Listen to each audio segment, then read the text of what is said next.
Right, assalamualaikum everyone. So welcome back to PEIPEI update. Now the thing is that it is going to be very sad if we get to see this coin dropping down to 1701, especially when I just think that Bitcoin is on the verge of kicking up to the moon, literally going up to the moon right now.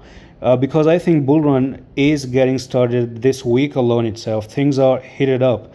I have a lot of reason why I think Bitcoin is about to really get crazy. 80,000, 90,000, and hopefully 100K. It has always been the journey of $100,000 and hopefully by next year to $200,000. But the thing is, this one can actually disappoint out of all the other coins, okay? Well, previously, let's face it, okay?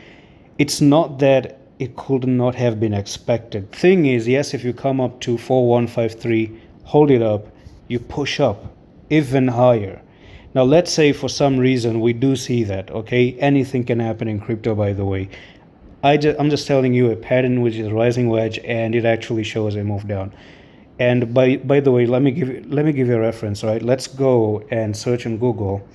For those people who do not know what this really is and what I'm talking about, you might think, oh, this channel is pretty crazy. I'm just going to show you a rising wedge for total beginners who don't understand this. But the thing is, look at this. Look at what happens when you look at rising wedge, okay? They look like this when you're moving up and up and up and up. This is a short entry, okay? The books are saying it. The lessons are actually saying it, okay? And if you want even more further proof, this is what happens when the rising wedge happens. Move down, okay? So what else? I just want to clear the concept as much as possible for you guys, especially this one right here. Rising wedge, break confirmed, and then it goes to the downside, right? Even more example you can get if you want to try to go on and research for yourself. That's actually going to be really good for you, but you can look at how many examples this is. Now, this is where invalidation could have happened, and this is what I was talking about previously.